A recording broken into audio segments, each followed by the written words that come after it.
ఈ అవకాశం కల్పిస్తూ నిన్న సోమవారం నాడు ఆర్థిక శాఖ కార్యదర్శి గారు పీయూష్ కుమార్ గారు దాన్ని ఒక జీవోని విడుదల చేశారు. దీనివల్ల ప్రజలు ఇప్పటికే ఎంతో నష్టపోయి ఉన్నారు. మీరు చేసిన పన్నుల అప్పుల భారంతో ఇప్పటికే నష్టపోయి ఉన్నారు.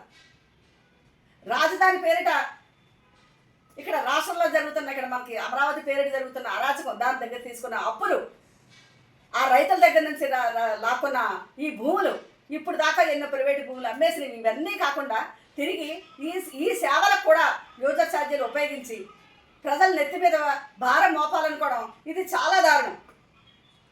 ఇప్పటి వరకు విద్యా, వైద్యం, అలాగే ప్రభుత్వాస్తులు, దేవాదాయ భూములు, రాజధాని పేరిట ఈ రైతులు భూములు తీసుకుని అమ్మేసినవి సరిపోక యూజర్ ఛార్జీల పేరిట ఇలాంటి సామాజిక సేవలను కూడా ప్రైవేటుకి దారాదత్తం చేయడం చాలా ఘోరం.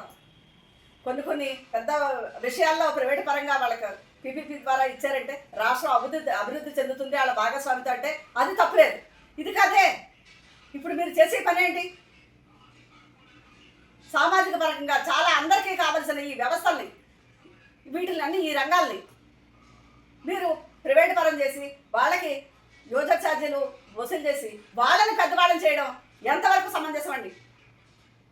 ఇవన్నీ మీరు పీపీపీ విధానంలో ఇచ్చేసి మీరు వాళ్ళకి ప్రైవేటు పరంగా డబ్బులు, వాళ్ళకి ప్రైవేటు వ్యక్తులకి డబ్బులు దారాదత్తం చేస్తూ మీరు కమిషన్లు తీసుకుంటూ చేసే బదులు వచ్చే రోజుల్లో మీరు ఇప్పుడైనా పర్వాలేదు, ఇప్పుడు మీరు అధికారంలో ఉన్నారు కదా, మీ ముఖ్యమంత్రి పదవి కానీ, మీ అలాగే ఉప ముఖ్యమంత్రి పదవి కానీ, మంత్రుల పదవులు కానీ ఇవన్నీ కూడా పీపీపీ పద్ధతిలో ఇచ్చేసి వాళ్ళ దగ్గర నుంచి కమిషన్లు తీసుకుని ఇది కూడా పీపీపీ పరంగా వాళ్ళకి దారాదత్తం చేయండి.